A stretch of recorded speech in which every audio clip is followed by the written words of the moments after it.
പരിശുദ്ധ പരമദിവ്യകാരുണ്യത്തിന് നേരവും ആരാധനയും സ്തുതിയും പുകഴ്ചയും ഉണ്ടായിരിക്കട്ടെ. അപ്പം കൊണ്ട് മാത്രമെന്നുള്ള ചിന്താ പദ്ധതികളാണ് ആരാധനയ്ക്കെതിരായി വരുന്ന മതനിരപേക്ഷത എന്ന് പറയണത്. അത് വിശ്വാസ നിരപേക്ഷതയായിട്ട് വരും, അവിശ്വാസമായിട്ട് തന്നെ വരും. അത് നമ്മൾ തിരിച്ചറിയണം. ചില ആൾക്കാർ പറഞ്ഞില്ലേ, ആരാധനാലയങ്ങൾ തുറക്കാൻ പോകുന്നുവെന്ന് ഗവൺമെൻറ് അനുവാദം കൊടുത്തപ്പോൾ തന്നെ എന്താ പറഞ്ഞത്? ആരാധനാലയം തുറക്കണത് എന്തിനാണെന്ന് അറിയാവോ? എന്തിനാണ്? ആത്മീയ കച്ചവടത്തിനാണ്, പണം. പിന്നെ പറയും, ഇന്ന് ഒരു സോഷ്യൽ മീഡിയയുടെ പോസ്റ്റ് ഉണ്ട്, എന്താണെന്നറിയാവോ? അയൽവാസികൾക്ക് കൊടുക്കാനുള്ള കാശ് ദേവാലയത്തിൽ കൊണ്ട് നേർച്ചപ്പെട്ടി ഇടാൻ വേണ്ടിയാണ് ആരാധന തുറക്കണതിൻ്റെ ഉദ്ദേശം. എല്ലാം ഇങ്ങനെ പറയണവരെല്ലാം പണം പണം പണമെന്നാണ് പറയണത്. ആരാധനാലയം പണം. നമ്മൾ അങ്ങനെയുള്ള ആൾക്കാരെ തിരിച്ചറിയണം. നമ്മളറിയാതെ കയറി അത് ശരിയാണെന്ന് വിശ്വസിക്കുകയില്ലേ? കാര്യം എല്ലാം പണമെന്ന് പറയുന്ന ഒരാളുണ്ടായിരുന്നു ശിഷ്യന്മാരുടെ കൂട്ടത്തിൽ, ഇല്ലേ? എന്തിനും പണമെന്ന് പറയും, എന്ത് വാ പൊളിച്ചാൽ പണമെന്ന് പറയുന്ന ഒരാളുണ്ടായിരുന്നു. അയാൾക്ക് ആരാധന ഒന്നും പ്രശ്നമല്ല, ദൈവം പ്രശ്നമല്ല, പണമാണ് പ്രശ്നം. ഒരു സ്ത്രീ ഒരു ആരാധന നടത്തി അപ്പത്തിൻ്റെ സമയത്ത്. അപ്പം ഭക്ഷിച്ചുകൊണ്ടിരിക്കുന്ന സമയത്ത് ഒരു ആരാധന നടത്തി. അവളാണ് പറഞ്ഞത് ലോകത്തോട്, അപ്പം ഭക്ഷിക്കുമ്പോഴും ആരാധന നടത്താമെന്ന്. അല്ല, ആരാധന നടത്തുമ്പോൾ അപ്പം ഭക്ഷിക്കാമെന്നല്ല പറഞ്ഞത്. നമുക്ക് ലാസൻ്റെ പെങ്ങളെ ബethനിയയിലെ മറിയം തരുന്നൊരു ഭാഗമുണ്ട്, ഒരു പാഠമുണ്ട്. എന്താണ്? അപ്പം ഭക്ഷിക്കുമ്പോഴും ആരാധന നടത്താമെന്നാണ്. അവളത് എപ്പോഴും അങ്ങനെ ചെയ്തുകൊണ്ടിരുന്നതാണ്. ഇപ്പം നമ്മൾ ലൂക്കായുടെ യോഹന്നാൻ്റെ സുവിശേഷമില്ലേ, 12:5 വായിക്കുമ്പോഴും നമുക്ക് മനസ്സിലാവും അത്. യോഹന്നാൻ്റെ സുവിശേഷം 12:5 എന്താ എഴുതിയിരിക്കണത്? അവിടെ അപ്പം ഭക്ഷിച്ചുകൊണ്ടിരിക്കുകയാണ്, സദ്യ നടക്കുകയാണ്, കർത്താവിന് ഒരു വിരുന്ന് നടക്കുകയാണ്. ആ വിരുന്ന് നടക്കുമ്പോഴും ആ വിരുന്നിൽ പങ്കെടുക്കാതെ അവൾ ആരാധന നടത്തുകയാണ്. 300 ദിനാറയ്ക്കുള്ള സുഗന്ധതൈലം പിടിച്ച് വാങ്ങിച്ചുകൊണ്ട് കർത്താവിൻ്റെ പാദങ്ങൾ പൂശി ആരാധന നടത്തുകയാണ്. അവളെന്താ പറയണ ലോകത്തോട്? അപ്പത്തേക്കാൾ വലുതാണ് ആരാധനയെന്ന്. ശ്രുതികട ഹല്ലേലൂയ, യേശുവേ സ്തോത്രം, hallelujah hallelujah hallelujah hallelujah hallelujah. യേശുവേ ആരാധന ആരാധന ആരാധന ആരാധന. യേശുവേ ആരാധന ആരാധന ആരാധന. യേശുവേ ആരാധന. പരിശുദ്ധ പരമദിവ്യകാരുണ്യത്തിന് നേരവും ആരാധനയും സ്തുതിയും. പരിശുദ്ധ പരമദിവ്യകാരുണ്യത്തിന് നേരവും ആരാധനയും സ്തുതിയും പുകഴ്ചയും. വിരുന്ന് കഴിക്കണ സമയത്ത് അവൾ നടത്തുന്ന ആരാധനയ്ക്കെതിരെ വിമർശനമുണ്ടായി. വൈ ദിസ് വേസ്റ്റ് എന്നാ ചോദിച്ചത്. ഈ പണമുണ്ടെങ്കിൽ അത് വാങ്ങിച്ച്, അതിനപ്പം വാങ്ങിച്ച്, ഭക്ഷണം വാങ്ങിച്ച് പാവത്തങ്ങൾക്ക് കൊടുക്കാൻ പാടില്ലായിരുന്നെന്നാണ് ആ മനുഷ്യൻ ചോദിച്ചത്. ആരാണ്? ജൂഡാസ് കറിയോത്ത. അതാണ് സംഭവം. അവരുടെ ഒരു സുവിശേഷം സമാന്തരമായിട്ട് എല്ലാ കാലങ്ങളിലും ഉണ്ടാകും. വിശ്വാസിയെ തിരിച്ചറിയണം. ആരാധനയേക്കാൾ വലുതാണ് അപ്പമെന്ന് പറയുന്നത്. പക്ഷേ യോഹന്നാനൊരു കാര്യം പറയും, അവൻ കള്ളനാണെന്ന് പറയും. ദൈവത്തിൽ നിന്ന് മനുഷ്യനെ മാറ്റുന്ന നോക്കുന്ന, അത് എന്തിൻ്റെ പേരിലായാലും അവൻ കള്ളനായിരിക്കും. അതാണ് സുവിശേഷത്തിൻ്റെ കാഴ്ചപ്പാട്. കാര്യം എന്താണ്? ഈ സ്ത്രീ തന്നെ ചെയ്ത വേറൊരു കാര്യമുണ്ട്. മാർത്ത അടുക്കളയിൽ ആഹാരത്തിൻ്റെ ഭയങ്കര തിരക്കുകൾ കാണിക്കുമ്പോഴേ അന്നും അവൾ കർത്താവിൻ്റെ പാദത്തിങ്കൽ ഇരുന്നു കൊണ്ട്, ഇത് ലാസറിൻ്റെ പെങ്ങള്, ഇനി മാർത്തായും മേരിയും നമ്മൾ ലൂക്കാ സുവിശേഷം അവതരിപ്പിക്കുന്ന മാർത്തായും മേരിയുമുണ്ട് 10:39. അത് ഇവർ തന്നെയാണ്. അന്നും മേരിക്കൊരു കാഴ്ചപ്പാടുണ്ട്. എന്താണ്? ആഹാരത്തെക്കാൾ വലുതാണ് ആരാധനയെന്ന്. അത് ബൈബിൾ ആദ്യകാലം മുതൽ ഫൈറ്റ് ചെയ്യുന്നൊരു വിഷയമാണ്, മനുഷ്യരാശിയെ പഠിപ്പിക്കുന്നൊരു വിഷയമാണ്. ഉടനെ മാർത്ത വന്ന് പറയും, ആഹാരമാണ് വലുതെന്ന് പറയും, കർത്താവിനോട് പറയും. ആഹാരമാണ് വലുതെന്ന് പറയും. എന്നെ സഹായിക്കാൻ ആരാധിക്കുന്നവരെ വിളിച്ചുകൊണ്ട് വരാൻ പറയും. ഇപ്പം ആരാധന ആവശ്യമൊന്നുമില്ല, ഇപ്പം ആഹാരത്തിൻ്റെ സമയമാണ്, എന്നെ സഹായിക്കാൻ അവളെ വിളിച്ചുകൊണ്ട് വരാൻ പറയും. അപ്പം കർത്താവ് പറയുന്നൊരു വാക്കുണ്ട്. എന്താ വാക്ക്? മാർത്ത മാർത്ത, നീ പല കാര്യങ്ങളെ ഓർത്ത്. അതാ 10:39 ലൂക്കായുടെ സുവിശേഷം. പല കാര്യങ്ങളെക്കുറിച്ച് ഓർത്ത് വ്യഗ്രചിത്തയായിരിക്കുന്നു. മാർത്താക്കെതിരെ കർത്താവ് 3 വാക്കുകളാണ് ഉപയോഗിക്കുന്നത്: ഉത്കണ്ഠ, വ്യഗ്രചിത്തത, പരിഭ്രമം. ഇപ്പോൾ 10:39, 10:40 വായിക്കുമ്പോൾ വാക്കുകൾ കാണും. കർത്താവളോട് പറഞ്ഞു, മാർത്ത, നീ പലതിനെക്കുറിച്ച് ഓർത്ത് ഉത്കണ്ഠാകുലയും അസ്വസ്ഥതയുമായിരിക്കുന്നു. അപ്പോൾ അതിനകത്തുള്ള അസ്വസ്ഥത, ആഹാര മേഖലയിൽ പ്രവർത്തിക്കുന്നവർക്കെല്ലാം ഈ അസ്വസ്ഥത എപ്പോഴും കാണും. പ്രാർത്ഥിക്കുന്നവരെ കാണുമ്പോൾ, ദേവാലയം തുറക്കുന്ന കാണുമ്പോൾ, ആഹാര മേഖലയെ മാത്രം ഉദരമാണ് ദൈവമെന്ന് പറയുന്ന ആൾക്കാർക്ക് ഈ മാർത്തയുടെ അസ്വസ്ഥത കാണും, പരിഭ്രാന്തി കാണും. അത് വിശ്വാസം തിരിച്ചറിയണം. സ്തുതിക്കട്ടെ, ഹല്ലേലൂയ, യേശുവേ സ്തോത്രം, ഹല്ലേലൂയ, ഹല്ലേലൂയ, യേശുവേ സ്തോത്രം, hallelujah, hallelujah, hallelujah, hallelujah, hallelujah, യേശുവേ ആരാധന, ആരാധന, ആരാധന, യേശുവേ ആരാധന, ആരാധന, ആരാധന, യേശുവേ ആരാധന. പരിശുദ്ധ പരമദിവ്യകാരുണ്യത്തിന് എന്നേരവും ആരാധനയും സ്തുതിയും പുകഴ്ചയും ഉണ്ടായിരിക്കട്ടെ. ആരാധനയെക്കാളും ദൈവത്തെക്കാളും വലുതാണ് തീറ്റയും കുടിയും. അതിനേക്കാൾ വലുതാണ് വിനോദമെന്നാണ് കൊടുത്ത കാളക്കുട്ടിയുടെ മുമ്പിൽ, സ്വർണത്തിൻ്റെ കാളക്കുട്ടിയുടെ മുമ്പിൽ ആരാധിക്കുന്ന ജനത്തെക്കുറിച്ച് ദൈവവചനം പറയണത്. അതാണ് പുറപ്പാടിൻ്റെ പുസ്തകം 32:14 എഴുതിയിരിക്കുന്നത്. ആ കാളക്കുട്ടിയുടെ മുമ്പിൽ അവർ തിന്നാനും കുടിക്കാനും വിനോദങ്ങൾ ഏർപ്പെടാനും തുടങ്ങിയെന്നാണ് പറഞ്ഞത്. ഈ വിനോദത്തിൻ്റെ സമൂഹത്തിലേക്കാണ് മോശ കർത്താവിൻ്റെ വചനങ്ങൾ വലിച്ചെറിഞ്ഞിട്ട് പറയും, The Lord God is your God. There shall not be another God. ഈ കാളക്കുട്ടിയാണ്. വിശ്വാസി വ്യക്തതയോടെയാണ് കർത്താവിൻ്റെ വചനം വായിക്കേണ്ടത്. കാലത്തിൻ്റെ ഓരോ സംഭവങ്ങളോടും ചേർത്ത് വെച്ചുകൊണ്ട് കർത്താവിൻ്റെ വചനം വായിക്കുമ്പോൾ ഇതിനെ കത്തിച്ച് കളയുകയാണ് ചെയ്യണത്. ഗോൾഡൻ കാഫിനെ, സ്വർണത്തിൻ്റെ കാളയെ മോസസ് തല്ലിപ്പൊട്ടിച്ച് കത്തിച്ച് കളയും. അത് പറയാതെ നമ്മൾ പറയുന്ന വാക്കെന്താണ്?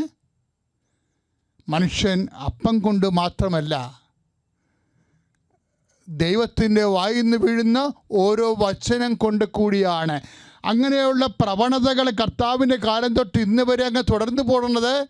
അതിനെതിരെയുള്ള ജാഗ്രതയാണ് വിശ്വാസ ജീവിതം. സ്തുതിക്കട്ടെ, ഹല്ലേലൂയ, യേശുവേ സ്തോത്രം, ഹല്ലേലൂയ, യേശുവേ നന്ദി, ഹല്ലേലൂയ, ഹല്ലേലൂയ, ഹല്ലേലൂയ, ഹല്ലേലൂയ, യേശുവേ ആരാധന, ആരാധന, ആരാധന, hallelujah, hallelujah, hallelujah, hallelujah, hallelujah, hallelujah, യേശുവേ നന്ദി, ഹല്ലേലൂയ, ഹല്ലേലൂയ. പരിശുദ്ധ അമ്മയ്ക്കും തിരുകുമാരനും കോടാനുകോടി നന്ദി. എൻ്റെ പേര് ഹിമ. ഞാൻ തൃശ്ശൂർ ജില്ല പള്ളിക്കുന്ന് ഇടവകയിൽ നിന്ന് വരുന്നു. ഞാനൊരു നേഴ്സാണ്. എല്ലാവരെയും പോലെ തന്നെ ഏതെങ്കിലും ഒരു യൂറോപ്യൻ കൺട്രിയിൽ പോയി ജോലി ചെയ്യണമെന്ന് വളരെയധികം ആഗ്രഹിച്ചിരുന്നു. അങ്ങനെ ഞാൻ OET പലതവണ എഴുതി, എനിക്ക് കിട്ടുന്നുണ്ടായിരുന്നില്ല. ഓരോ പ്രാവശ്യം OET നന്നായി പഠിക്കും, എഴുതും, എനിക്ക് ഇത്തവണ എന്തായാലും കിട്ടുമെന്ന് ഞാൻ പ്രതീക്ഷിക്കും. പക്ഷേ അതിലും ഏറ്റവും പൊട്ട മാർക്കിൽ ഞാൻ 2 എന്തായാലും പോയിട്ടുണ്ടാവും. അങ്ങനെയായിരുന്നു. അങ്ങനെ എൻ്റെ ഒരു ഫ്രണ്ട് അനുവന്ന മുഖേനയായിട്ടാണ് ഞാൻ കൃപാസന മാതാവിനെക്കുറിച്ച് അറിയണത്. അവൾ എപ്പോഴും എന്നോട് നിർബന്ധിക്കുകയായിരുന്നു, നീ കൃപാസനത്തിൽ വന്ന് ഉടമ്പടി എടുക്ക്, അപ്പോൾ എന്തായാലും പാസ്സാവും, മാതാവ് എന്തായാലും ഒരു വഴി ഒരുക്കി തരും എന്ന് അവൾ എപ്പോഴും പറയും. ഞാനപ്പോൾ എനിക്ക് 2 കുട്ടികളുണ്ട്. എന്താ പറയുക, ഞാൻ ജൂബിലിയിൽ ആണ് വർക്ക് ചെയ്തുകൊണ്ടിരിക്കണേ. ഒരു 20 ദിവസം കൂടുമ്പോൾ നൈറ്റ് അങ്ങനെ ഇങ്ങനെയൊക്കെ ആയിട്ട് ഭയങ്കര റഷ്. എനിക്ക് ഉടമ്പടി മര്യാദയ്ക്ക് ചെയ്യാൻ പറ്റുമോ എന്നൊക്കെ ഒരു ഇതുണ്ടായിരുന്നില്ല. ഞാനപ്പോൾ അവൾ നിർബന്ധിക്കുമ്പോൾ ഇത് വേണ്ടെന്ന് വിചാരിച്ചിരിക്കുകയായിരുന്നു. പിന്നെ അവസാനം ഇത് കിട്ടാണ്ടായി കഴിഞ്ഞപ്പോൾ ഞാനോടത്ത് എന്തായാലും ഉടമ്പടി എടുക്കാം. അങ്ങനെ ഞാൻ 30/3/2023 ആദ്യമായിട്ട് ഉടമ്പടി എടുത്തത്. ഉടമ്പടി എടുത്തതിന് ശേഷം ഞാൻ 6ാമത്തെ പ്രാവശ്യം OET എഴുതാൻ പോയി. അങ്ങനെ OET എഴുതി, നന്നായി പഠിച്ചു, പ്രാർത്ഥിച്ചു. OET എഴുതി, അതിൽ വീണ്ടും പാസ്സായില്ല. എനിക്ക് ഭയങ്കര വിഷമമായി. ഞാൻ ആകെ കൂടി മാതാവിനോട് പ്രാർത്ഥിച്ചത് എനിക്ക് OET പാസ്സാവണം, അയർലൻഡിലേക്ക് പോകണമെന്ന് മാത്രമായിരുന്നു പ്രാർത്ഥിച്ചത്. അത് പാസ്സാവാണ്ടായിരിക്കുമ്പോൾ എനിക്ക് ഭയങ്കര വിഷമമായി. പിന്നെ എനിക്കൊന്നും പ്രാർത്ഥിക്കാനില്ലാത്ത മാതിരി. 1 മാസമുള്ളൂ പിന്നെ എൻ്റെ ഉടമ്പടി തീരാനായിട്ട്. ഞാൻ മാതാവിനോട് പറഞ്ഞു, മാതാവേ എനിക്ക് എവിടേക്കെങ്കിലും പോയാൽ മതി, യൂറോപ്പിലേക്കോ അയർലൻഡിലേക്കോ ഒന്നും പോകണമെന്നില്ല, എവിടേക്കെങ്കിലും ഒന്ന് പോയാൽ മതി. എല്ലാവരും ചോദിച്ചു തുടങ്ങി, നാട്ടിലും വീട്ടിലൊക്കെ ചോദ്യമാണ്, ഇതുവരെ പോയില്ലേ, പഠിച്ച് നടക്കുകയാണല്ലോ എന്നൊക്കെ പറഞ്ഞിട്ട്. അങ്ങനെ ഭയങ്കര വിഷമമായി. അപ്പോൾ ഞാനപ്പോൾ ഓർത്തു എവിടേക്കെങ്കിലും ഒന്ന് പോകാനായിട്ട് ഈ 1 മാസത്തിനുള്ളിൽ സാധിച്ച് കിട്ടണമെന്ന് ഞാൻ പ്രാർത്ഥിച്ചു. അങ്ങനെ കറക്റ്റ് എൻ്റെ ഉടമ്പടി തീർന്നേക്കാട്ടും 1 മാസം മുന്നായിട്ട്, മീൻസ് 2 ദിവസം മുന്നേ, ഉടമ്പടി തീരുന്നതിന് മുന്നായിട്ട് എനിക്ക് അയർലൻഡിലേക്ക് തന്നെ, ഞാൻ ആഗ്രഹിച്ച ആ കൺട്രിയിലേക്ക് തന്നെ എനിക്ക് ഹെൽത്ത് കെയർ അസിസ്റ്റൻറ്റിൻ്റെ ഒരു ഇൻ്റർവ്യൂ കിട്ടി. ആ ഇൻ്റർവ്യൂ പാസ്സായി. ഓഫർ ലെറ്ററും കയ്യിൽ കിട്ടിയതിന് ശേഷം 2 ദിവസം മുന്നേ എനിക്ക് ഓഫർ ലെറ്ററും കയ്യിൽ കിട്ടി. അങ്ങനെ ഞാൻ ആഗ്രഹിച്ച കൺട്രിയിലേക്ക് തന്നെ എനിക്ക് പോകാൻ സാധിച്ചു. ഒരു 4 മാസത്തെ പ്രോസസ്സിങ് കഴിഞ്ഞ് ഞാൻ 2024 ഏപ്രിലിൽ ഞാൻ അയർലൻഡിലേക്ക് പോയി. അങ്ങനെ അവിടെ ചെന്നതിന് ശേഷം ഞാൻ പിന്നെ ഒരു 2 പ്രാവശ്യം OET എഴുതി. അത് നന്നായി പഠിച്ചെഴുതി. അങ്ങനെ പ്രാർത്ഥന ഉണ്ടായിരുന്നു, എങ്കിലും കാര്യമായിട്ടുള്ള പ്രാർത്ഥനയൊന്നും ഉണ്ടായിരുന്നില്ല, ഉടമ്പടിയൊന്നും എടുത്തിട്ടുണ്ടായിരുന്നില്ല. പിന്നെ ജനുവരിയിൽ കഴിഞ്ഞ ജനുവരിയിൽ നാട്ടിൽ വന്നിട്ടുണ്ടായിരുന്നു. അന്നേരം ഞാൻ ഉടമ്പടി പുതുക്കിയിട്ടാണ് ഇവിടുന്ന് പോയത്. എന്നിട്ട് പുതുക്കിയിട്ട് ഞാൻ പോയിട്ട് ഞാൻ മാതാവിനോട് പറഞ്ഞു, ഇനി ഞാൻ പഠിക്കില്ല, ഞാൻ പഠിച്ചിട്ട് ഇത്രയും പ്രാവശ്യം എഴുതിയിട്ട് എനിക്ക് കിട്ടിയിട്ടില്ല, ഇനി ഞാൻ പഠിക്കാൻ പോകുന്നില്ല, ഞാൻ പഠിക്കാണ്ട് പരീക്ഷ എഴുതുള്ളൂ. ഓരോ തവണയും പഠിച്ച് ഇത്ര എഫോർട്ടൊക്കെ ഇട്ടിട്ട് കരയുന്നതല്ലാണ്ട് ഞാൻ പാസ്സായിട്ടില്ല. ഞാൻ ഓർത്ത് ഇനി പഠിക്കാണ്ട് എഴുതുള്ളൂ എന്ന്. അങ്ങനെ ഞാൻ പഠിക്കാതെ ഏപ്രിലേക്ക് ഒരു ഡേറ്റ് എടുത്ത് മെയ്യിലേക്ക് റിസൾട്ട് വരും, മാതാവിൻ്റെ മാസത്തിലേക്കൊരു റിസൾട്ട് കിട്ടാനായിട്ട്. അങ്ങനെ ഞാൻ ഏപ്രിലിൽ ഒരു ഡേറ്റ് എടുത്ത് ആ എക്സാം എഴുതി. ആ എക്സാമിലെന്ന് വെച്ചാൽ പഠിക്കാതെ പോയതുകൊണ്ട് എനിക്ക് പ്രത്യേകിച്ച് ടെൻഷനൊന്നുമില്ല. ഞാൻ കാശ് രൂപം കൊണ്ടുപോയി, ഉപ്പ് പിടിച്ചിട്ടുണ്ടായിരുന്നു. അങ്ങനെ ഉപ്പ് കഴിച്ചു, തൈലം നെറ്റത്ത് പൂശി, എന്താ പറയുക, ഞാൻ ഇരിക്കുന്നിടത്ത് എൻ്റെ പേപ്പറിലൊക്കെ ഉപ്പ് വിതറിയായിരുന്നു. അതിനുശേഷം 4 പൊട്ടികളും ഭയങ്കര ടഫായിരുന്നു. ഞാനത് എന്തായാലും ഇട്ട് നിലയിൽ പൊട്ടി. പിന്നെ പഠിക്കാത്ത കാരണം എനിക്കത് അത്ര ഒരു സങ്കടമായിട്ട് തോന്നിയില്ല. പക്ഷേ പ്രാർത്ഥിച്ചു. ഞാൻ ഇങ്ങനെ പ്രാർത്ഥന മാത്രമേ ഉണ്ടായിരുന്നുള്ളൂ. എഴുതി എക്സാമിന് പ്രാർത്ഥിച്ചു എന്ന് വെച്ചാൽ നന്നായി പ്രാർത്ഥിച്ചു. നാട്ടിൽ ഹസ്ബൻഡിനെ കൊണ്ട് കാരുണ്യ പ്രവർത്തികൾ ഫുഡ് വാങ്ങിച്ചു കൊടുക്കുന്ന കാര്യങ്ങൾ, അങ്ങനത്തെ കാര്യങ്ങളൊക്കെ ഞങ്ങൾ മുന്നോട്ട് പോയി. ഞാൻ നന്നായി പ്രാർത്ഥനയിലും കൂടുതൽ ശ്രദ്ധിച്ചു. ഉടമ്പടി ധ്യാനങ്ങൾ മുടങ്ങാതെ കൂടി. അങ്ങനെ മെയ് 8-ാം തീയതി എൻ്റെ റിസൾട്ട് വരുമായിരുന്നു. അതിൻ്റെ തലേദിവസത്തെ ഉടമ്പടി ധ്യാനത്തിൽ അച്ഛൻ ഇതുമാതിരി കെയർ അസിസ്റ്റൻറ്റിൻ്റെ ഒരു വിസയിൽ പോയ ഒരു ചേച്ചി OET പാസ്സായതും നഴ്സായിട്ട് കയറിയതുമായിട്ടുള്ള ഒരു സാക്ഷിയായിരുന്നു ഉണ്ടായിരുന്നത്. അപ്പോൾ എനിക്ക് തോന്നി എന്നെക്കുറിച്ചായിരിക്കും പറയണത്, നാളെ ഞാനും പാസ്സാവും, അതായിരിക്കും എനിക്കിപ്പോൾ ഈ ഒരു സാക്ഷി എന്നെ കേൾപ്പിച്ചത് എന്ന് എനിക്കൊരു വിശ്വാസമൊക്കെ വന്നു തുടങ്ങി.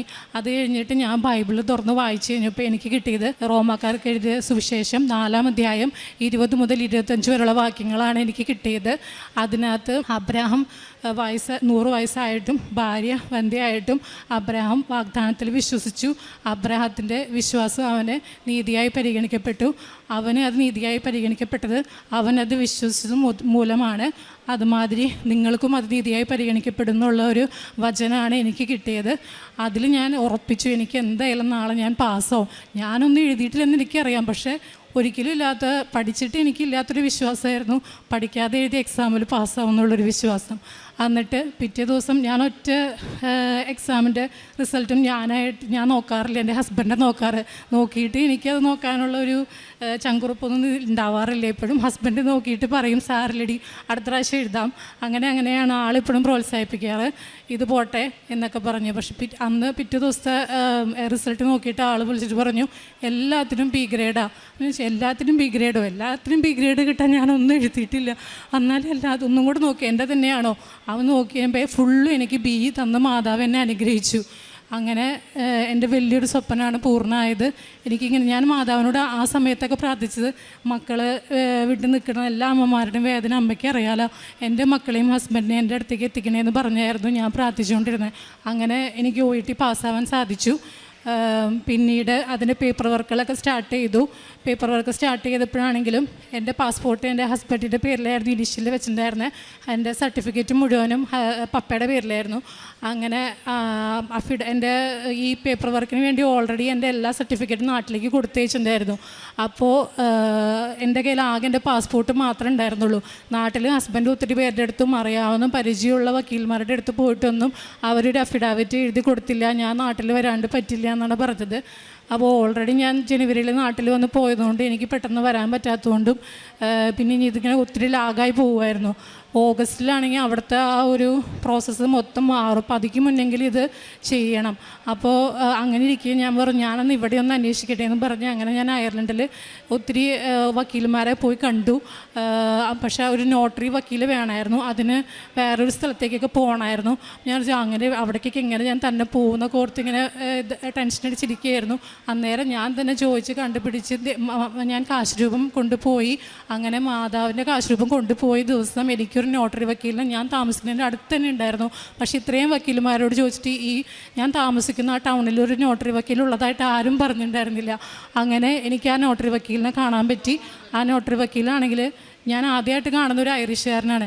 ആളാണെങ്കിൽ എൻ്റെ കയ്യിൽ ആകെ പാസ്പോർട്ടുള്ളൂ, ഒരു ഒറിജിനൽ സർട്ടിഫിക്കറ്റുകളില്ലാതെ ആരും നമുക്ക് അറ്റസ്റ്റേഷനോ അഫിഡാവിറ്റോ ഒന്നും എഴുതി തരത്തില്ലല്ലോ. പക്ഷേ ആളെനിക്കത് എഴുതി തരാമെന്ന് സമ്മതിച്ചു. ഞാൻ പറഞ്ഞു കൊടുത്ത അതേ പോയിൻറ്റ്സ് വെച്ച് എനിക്ക് അഫിഡാവിറ്റ് ആ വക്കീൽ എഴുതി തന്നു. അങ്ങനെ മാതാവ് വഴി കാശ് രൂപം മുറുകെ പിടിച്ച് പോയത് കാരണമാണ് എനിക്കത് കിട്ടിയത്. അങ്ങനെ എൻ്റെ എല്ലാ പേപ്പർ വർക്കുകളും നന്നായി നടന്നു. അങ്ങനെ മാതാവ് ഒരു വലിയ അനുഗ്രഹം തന്ന് ഞങ്ങളെ അനുഗ്രഹിച്ചു. ഇത്രയും നല്ലൊരു അനുഗ്രഹം തന്ന ഈശോയ്ക്കും മാതാവിനും കോടാനുകോടി നന്ദി. പ്രേക്ഷിത പ്രവർത്തനമായിട്ട് ഞാൻ ചെയ്തത് നാട്ടിൽ ഞാൻ നഴ്സിംഗ് ഫീൽഡിലായതുകൊണ്ട് ഞാൻ ഇപ്പോൾ കെയർ ഹോമിൽ വർക്ക് ചെയ്യണം. അവരോടൊക്കെ നന്നായിട്ട് പെരുമാറാനും അവരെ നമ്മൾ കുട്ടികളെ നോക്കണ മാതിരി തന്നെ നോക്കാനും അങ്ങനത്തെ കാര്യങ്ങളൊക്കെ ചെയ്യാനൊക്കെ ആയിട്ട് എനിക്ക് സാധിച്ചു.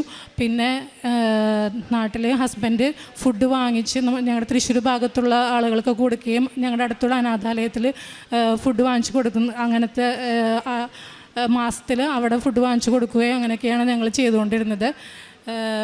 പത്രം കൊടുക്കുന്നതിലായിരുന്നു ഞങ്ങൾക്ക് കുറച്ച് മടിയുണ്ടായിരുന്നത്. അത് ഈ തവണ എന്തായാലും നന്നായിട്ട് ഉഷാറോട് കൂടി അത് ചെയ്യണമെന്നാണ് തീരുമാനിച്ചിരിക്കുന്നത്. ഈശോയ്ക്കും മാതാവിനും കോടാനുകോടി നന്ദി. എൻ്റെ പേര് സിജോ. ഞാൻ കൊല്ലം വയനാട് ഇടവകയിൽ നിന്ന് വരുന്നു. ഞാനിവിടെ 2023 ഡിസംബർ 7-ാം തീയതി ഇവിടെ വരെയും ഇവിടെ വന്ന് എല്ലാവരും ഇരിക്കുന്ന പോലെ തന്നെ ഇവിടെ വന്ന് പ്രാർത്ഥിച്ചിട്ട് ഞാൻ തിരികെ പോവുകയാണ് ചെയ്തത്. ഞാൻ അന്ന് ഉടമ്പടി എടുക്കാനൊന്നുമല്ല ഞാൻ വന്നത്. ഞാൻ സിംഗപ്പൂരിൽ വർക്ക് ചെയ്തിരുന്നപ്പോഴത്തേക്കും ഇവിടുത്തെ കൃപാസനത്തെക്കുറിച്ച് അറിയുകയും അങ്ങനെ ഇവിടെ വരണമെന്ന് ഭയങ്കരമായ ആഗ്രഹമായിരുന്നു സിംഗപ്പൂരിൽ നിന്നപ്പോഴെല്ലാം. അപ്പോൾ ഇവിടെ വന്ന് ഞാൻ ഇതുപോലെ ഇവിടെ വന്നിരുന്ന് പ്രാർത്ഥിച്ചിട്ടൊക്കെ തിരികെ പോയി. ഞാൻ സിംഗപ്പൂരിൽ നിന്ന് വരാൻ കാരണം ഞാൻ ഒരു വീടൊക്കെ കല്യാണം കഴിഞ്ഞ് ഞങ്ങൾ കുടുംബമായിട്ട് താമസിച്ചപ്പോൾ ഞങ്ങൾക്ക് വൈഫിന് കുറച്ച് സ്ഥലം ഉണ്ടായിരുന്നു. അപ്പോൾ അവിടെ വീട് വെക്കണമെന്ന് അതിയായ ആഗ്രഹമായിരുന്നു. അങ്ങനെ ബാങ്കിൽ നിന്ന് ലോണും എടുത്ത് പിന്നെ ഞങ്ങളുടെ സ്വർണ്ണമെല്ലാം കുറേ പണവും വെച്ച് ഞങ്ങൾ ഒരു വീടൊക്കെ വെച്ച് അങ്ങനെ കടബാധയായപ്പോഴാണ് സിംഗപ്പൂരിൽ പോയത്. അവിടെ പോയി ശമ്പളമൊന്നുമില്ലാതെ ഞാൻ ബുദ്ധിമുട്ടി ഒരുപാട് സങ്കടപ്പെട്ടിരിക്കുമ്പോഴാണ് ഇസ്രായേലിൽ അവിടെ അഗ്രികൾച്ചറിൻ്റെ വിസ തുടങ്ങുന്നതായിട്ട് അറിഞ്ഞത്. അങ്ങനെ അതിന് പോകാനായിട്ട് അവിടുത്തെ ജോലി ഉപേക്ഷിച്ച് ഞാൻ നാട്ടിൽ വരികയും ഡിസംബറിൽ ഞാൻ ബോംബെ പോയി അവിടെ പോയി ഒരുപാട് പൈസ ചിലവായി പേപ്പർ വർക്കെല്ലാം ചെയ്ത് ഒരുപാട് വെയിറ്റ് ചെയ്ത് ഫെബ്രുവരി ആയപ്പോൾ അവിടെ എല്ലാം സ്റ്റോപ്പ് ചെയ്യുകയും അത് നടക്കാതെ പോവുകയും ചെയ്ത് പിന്നെയും 2024 ആഗസ്റ്റിൽ പിന്നെയും അവിടെ കൺസ്ട്രക്ഷൻ ഫീൽഡിൽ വിസ സാലറി ആരംഭിച്ചു. അതിൽ കൊടുത്ത് അതിനകത്ത് ഒരുപാട് പൈസ ചിലവായി. ഗൾഫ് PCC, നാട്ടിലെ PCC, മെഡിക്കൽ അങ്ങനെ ഒരുപാട് പൈസ ചിലവായി. അങ്ങനെ സെപ്റ്റംബർ മാസം വരെ ഞങ്ങളതിന് വെയിറ്റ് ചെയ്തു. സെപ്റ്റംബർ കഴിഞ്ഞു, ഒക്ടോബറായി, നവംബറായി. അപ്പോൾ അവിടെ വന്നിട്ട് അവർ പറഞ്ഞു ഇത് നടക്കത്തില്ല, നമുക്ക് ഇതിവിടം കൊണ്ട് സ്റ്റോപ്പ് ചെയ്യാം. അങ്ങനെ ഞങ്ങളെല്ലാവരും ഒരുപാട് വിഷമിച്ചു. ഞങ്ങൾ ഒരുപാട് പേരുണ്ടായിരുന്നു. പിന്നെയും ഞാൻ 2025 മാർച്ച് ആയപ്പോൾ ആലുവയിൽ വെച്ച് പിന്നെയും ഒരു ടെസ്റ്റ് നടക്കുന്നതായിട്ട് അറിഞ്ഞു. അവിടെ പോയി പിന്നെയും ഞാൻ ടെസ്റ്റ് അടിച്ചു. അപ്പോൾ ഏപ്രിൽ അവസാനമായപ്പോൾ അവരെല്ലാം വിളിച്ചിട്ട് പറഞ്ഞു എല്ലാവരും വന്ന് മെഡിക്കൽ എടുക്കണം, എല്ലാ പേപ്പർ വർക്കെല്ലാം ചെയ്ത് തരണമെന്ന് പറഞ്ഞു. ഞാനങ്ങനെ അതിനും പോയി പേപ്പർ വർക്കെല്ലാം ചെയ്ത് ജൂണായപ്പോൾ എല്ലാവർക്കും ഈ 30 പേർക്കുള്ള വിസ അപ്രൂവ് ആയിട്ടെന്ന് പറഞ്ഞു. അതിനകത്ത് 5 പേരുടേത് റിജക്ഷനായെന്ന് പിന്നെയും പറഞ്ഞു. അപ്പോൾ അവർ റിജക്ഷൻ്റെ ലിസ്റ്റ് പിറ്റേ ദിവസം ഇടുമെന്ന് പറഞ്ഞു. ഞാൻ ഭയങ്കര വിഷമത്തോടെ ഇരിക്കുകയായിരുന്നു. കാര്യം എനിക്കറിയാമായിരുന്നു ഉറപ്പായിട്ടും അതിനകത്ത് എൻ്റെത് കാണുന്നു. കാര്യം ഓൾറെഡി എൻ്റെത് ഇങ്ങനെ പോയിട്ടുണ്ട്. പിറ്റേ ദിവസം അതുപോലെ തന്നെ സംഭവിച്ചു. 5 പേരുടെ ലിസ്റ്റ് വന്നതിനകത്ത് എൻ്റെതുണ്ട്. അതിനകത്ത് എൻ്റെത് മാത്രം ഒരു ചോദ്യചിഹ്നമായിട്ടാണ് കൊടുത്തേക്കുന്നത്, ഇസ്രായേലിൽ വേറെ കമ്പനിയിൽ പോയിട്ടുണ്ടോ എന്ന്. ബാക്കി 4 പേരുടേത് അവർക്ക് 45 വയസ്സ് കഴിഞ്ഞു പോയതുകൊണ്ടാണ് റിജക്ഷനായത്. എനിക്ക് 34 വയസ്സേ ഉണ്ടായിരുന്നുള്ളൂ. എൻ്റേത് റിജക്ഷനായത് അവർ പറയുന്നത് ഞാൻ ഇസ്രായേലിൽ വേറൊരു കമ്പനിയെ കൊടുത്തിട്ടുണ്ടെന്ന്. അപ്പോൾ എനിക്കറിയാൻ കഴിഞ്ഞത് ഞാൻ ആദ്യമേ 2024 ആഗസ്റ്റിൽ കൊടുത്തത് ഓൾറെഡി അവിടെ കൊടുത്ത ആൾക്കാർ അവിടെ കമ്പനിയിൽ സമർപ്പിക്കുകയും അവിടെ അപ്രൂവൽ കിട്ടുകയും അവർ തമ്മിലുള്ള എന്തോ പ്രശ്നത്തിന് ഞങ്ങളുടെ എല്ലാവരുടെയും വിസ അവർ വേണ്ടെന്ന് വെച്ച് കളയുകയാണ് ചെയ്തത്. അത് ഓൾറെഡി അവിടെ അപ്രൂവലായി കിടക്കുന്നതുകൊണ്ട് ചേട്ടൻ എൻ്റേത് അവിടെ പാടാണ്, ചേട്ടൻ പ്രാർത്ഥിക്കണം എന്നാണ് അവിടെ ഇരുന്ന് എല്ലാവരും പറഞ്ഞത്. എന്നിട്ട് അപ്പീലിന് പോയി നോക്കാം എന്ന് പറഞ്ഞു. അങ്ങനെ ഞങ്ങളുടെ 5 പേരുടെയും അവർ അപ്പീലിന് കൊടുത്തു. ഞങ്ങൾ അപ്പീലിന് പോയിട്ട് അത് ഒന്നും ആവാതെ വിഷമിച്ചിരുന്നപ്പോൾ എൻ്റെ സഹോദരി ഇവിടെ ഉടമ്പടിയിലിരുന്നായിരുന്നു. അപ്പോൾ എൻ്റെ സഹോദരി എൻ്റെ അടുത്ത് പറഞ്ഞു നീ ഒരു കാര്യം ചെയ്യ്, നീ കൃപാസനത്തിൽ പോ, നീ ഉടമ്പടി എടു, നിനക്കെല്ലാം മാതാവ് നടത്തി തരുമെന്ന് പറഞ്ഞു. ഞാനങ്ങനെ ജൂലൈ 16-ാം തീയതി ഇവിടെ വന്ന് ഉടമ്പടി എടുത്ത് ഞങ്ങൾ ഓരോ കാരുണ്യ പ്രവർത്തികൾ ചെയ്യുമ്പോഴും ഞങ്ങൾക്ക് ഓരോ അനുഭവങ്ങൾ കിട്ടിക്കൊണ്ടിരുന്നു. അപ്പോൾ ആഗസ്റ്റ് 8-ാം തീയതി ഞങ്ങൾ 7-ാം തീയതി പോയി ഒരു ആഹാരമെല്ലാം മേടിച്ച് റോഡുകളിൽ ഇരിക്കുന്നവരെല്ലാവർക്കെല്ലാം കൊണ്ട് കൊടുത്ത് എന്നിട്ട് ഞങ്ങൾ വീട്ടിൽ വന്ന് ആഗസ്റ്റ് 8-ാം തീയതി ആയപ്പോൾ രാവിലെ എനിക്ക് മെസ്സേജ് വരുന്നു, ഫസ്റ്റ് അപ്രൂവൽ ആയിട്ടുണ്ട്, ചേട്ടൻ്റെ എല്ലാം റെഡി ആയിട്ടുണ്ട്, ചേട്ടാ ഉടനെ തന്നെ പോകാൻ സാധിക്കുമെന്ന് പറഞ്ഞു.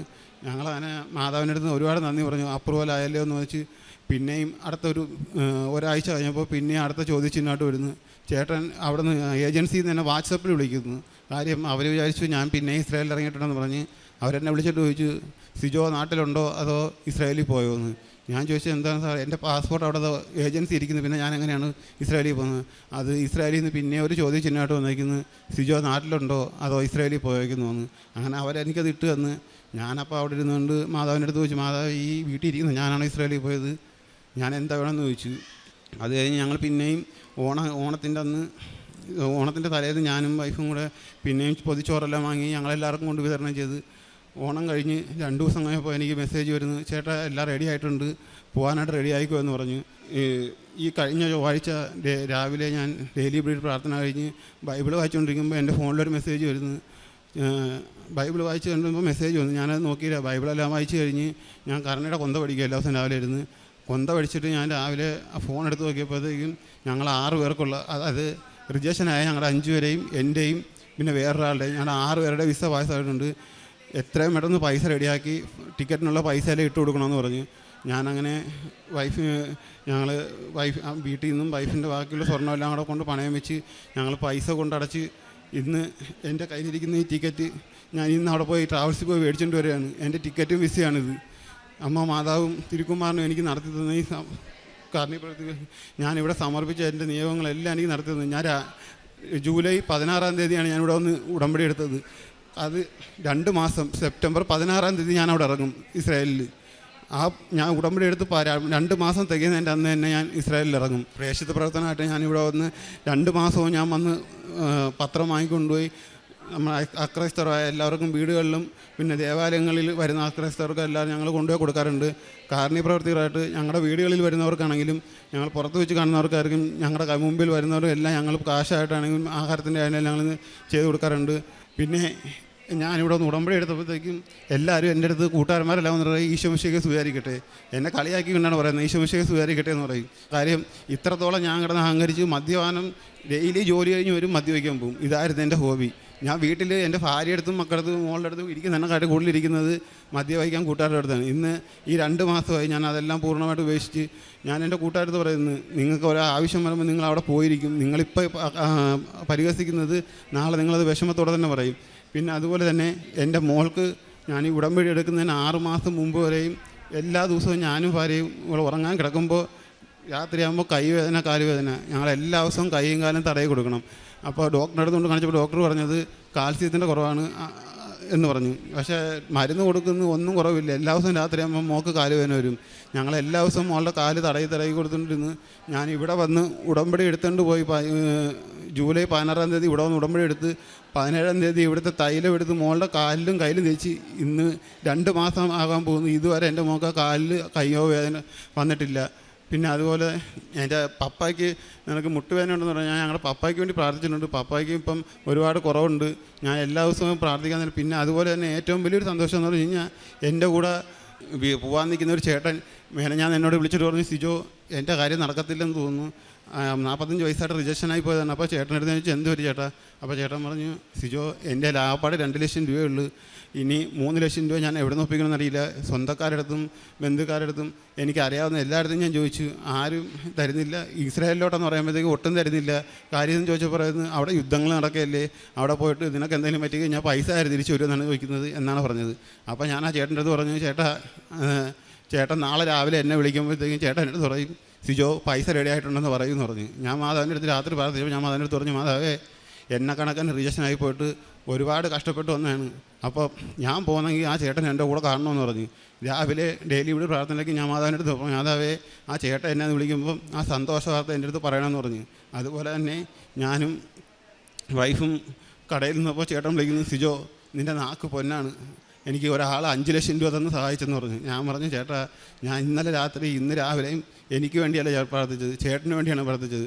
അപ്പോൾ ചേട്ടൻ പറഞ്ഞു, ഒരുപാട് സന്തോഷിച്ചോ, എൻ്റെ കുടുംബക്കാർ പോലും എൻ്റെ അടുത്ത് ഇതാണൊക്കെ സമാധാനത്തിൻ്റെ രീതിയിൽ സംസാരിച്ചില്ല. നീ എൻ്റെ അടുത്ത് പറഞ്ഞു എന്നിട്ട് ഞാൻ പറഞ്ഞു, ചേട്ടാ എൻ്റെ നാക്കല്ല, അത് മാതാവ്, ഞാൻ കൃപാസനത്തിൽ പോയി ഉടമ്പടി എടുത്തിരിക്കുന്ന ആളാണ്, ഞാൻ മാതാവിൻ്റെ അടുത്ത് പ്രാർത്ഥിച്ചിട്ടുണ്ട്, ഇതാട്ടാ ചേട്ടന് കിട്ടിയെന്ന് പറഞ്ഞു. ഇന്ന് രാവിലെ ട്രാവൽസിൽ വന്നപ്പോഴും ആ ചേട്ടനും വൈഫും അവിടെ ഇരുന്ന് എല്ലാവരെയും കണ്ടിട്ട് ഓടി വന്ന് എൻ്റെ അടുത്ത് വന്നിട്ട് എൻ്റെ കൈ തന്നിട്ട് ഒരുപാട് സന്തോഷത്തോടെ സംസാരിച്ചപ്പോൾ ഞാൻ മാതാവിനടുത്ത് ഞാൻ പറഞ്ഞു, ചേട്ടാ ഞാൻ ഇനി ഇവിടെ നിന്ന് പോകണം, എനിക്ക് നേരത്തെ എൻ്റെ അടുത്ത് പറഞ്ഞു ഒരുമിച്ച് പോകാമെന്ന് പറഞ്ഞു. ഞാൻ പറഞ്ഞു, ഇല്ല ചേട്ടാ ഞാൻ ഈ ട്രാവൽസിൽ നിന്ന് നേരെ പോകേണ്ട കൃപാസനത്തിലാണ്, അവിടെ പോയി സാക്ഷ്യം പറഞ്ഞിട്ട് ഞാൻ വീട്ടിൽ പോത്തോളം എന്ന് പറഞ്ഞിട്ടാണ് ഞാൻ അവിടെ നിന്ന് പെട്ടെന്ന് ഓടി വന്നത്. ഈശോയ്ക്കും തിരുക്കുമാരനും ഒരുപാട് തന്നി. ഞങ്ങൾക്ക് തന്ന ഇത് ഞങ്ങളുടെ കടബാധ്യതകൾ തീർക്കാൻ വേണ്ടി എനിക്ക് ഇസ്രായേലിൽ പോകാനായിട്ട് ഞാൻ ഒരുപാട് ശ്രമിച്ചെങ്കിലും ഈ ഇവിടെ വന്ന് പോകണമെന്നായിരുന്നു അമ്മയുടെ നിയോഗം. ഞാൻ ഇവിടെ വന്നു 2-ാമത്തെ മാസം 16-ാം തീയതി ഞാൻ ഇസ്രായേലിൽ ഇറങ്ങും. എൻ്റെ ഈശോയ്ക്കും അമ്മയ്ക്കും 1000 നന്ദി ഞാൻ അർപ്പിക്കും.